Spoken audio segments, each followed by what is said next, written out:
పుట్టి ఉంది. ఆ అక్షరాలు ఈ రాష్ట్ర స్థితిని గతిని మార్చిన గొప్ప చరిత్ర కలిగిన అక్షరాలు.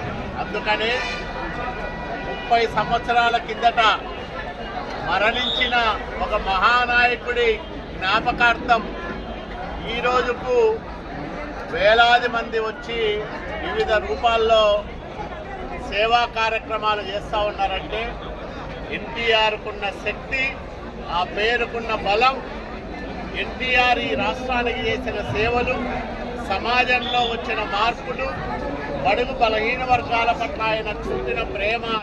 జిల్లాలో కర్ణాటక సరిహద్దులో ఉండే రాయదుర్గం నియోజకవర్గంలో ఎన్టీఆర్ పేరుతో ఆయన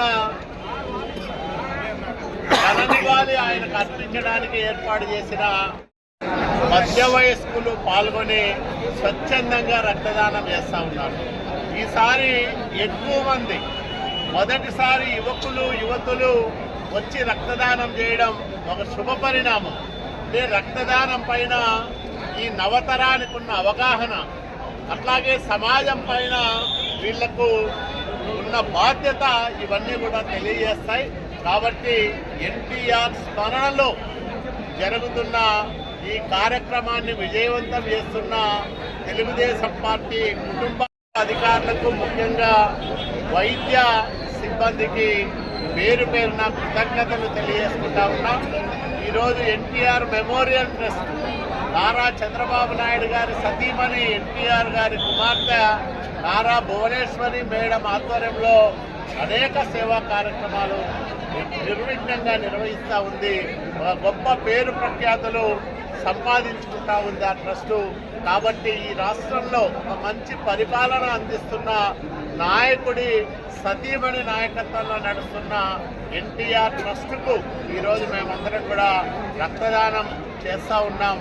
ఆపదలో ఉన్న వాళ్లకు ఆదుకోవడానికి ఈ రక్తాన్ని ఎన్టీఆర్ బ్లడ్ బ్యాంకు ఉపయోగిస్తుందని కూడా ఈ సందర్భంగా ప్రజానికానికి నేను తెలియజేస్తా ఉన్నాం. ఎన్టీఆర్ ట్రస్టుతో పాటు బళ్ళారి విమ్స్ ఆసుపత్రి వాళ్ళకు కూడా ఈ రక్తదానాన్ని చేస్తూ ఉన్నాం. ఎందుకంటే రాయదుర్గం నియోజకవర్గంలో ఎక్కువ మంది ప్రాణాపాయ పరిస్థితుల్లో మొదట వెళ్ళేది బళ్ళారి ప్రభుత్వ వైద్యశాలకి. కాబట్టి అక్కడ కూడా మన రక్తం నిల్వ ఉంటే ఆపదలో మన ప్రాంతం నుంచి వెళ్ళిన వాళ్లకు ఆసరాగా ఉంటుందనే ఉద్దేశంతోనే ఈ కార్యక్రమాన్ని నిర్వహిస్తూ ఉంటాం. నేను ఈరోజు జరిపే ఈ రక్తదాన శిబిరం రాయదుర్గం చరిత్రలో ఒక రికార్డుగా, ఒక మైలురాయిని సృష్టిస్తుందని నేను గర్వంగా సవినయంగా ప్రకటిస్తా ఉన్నాను.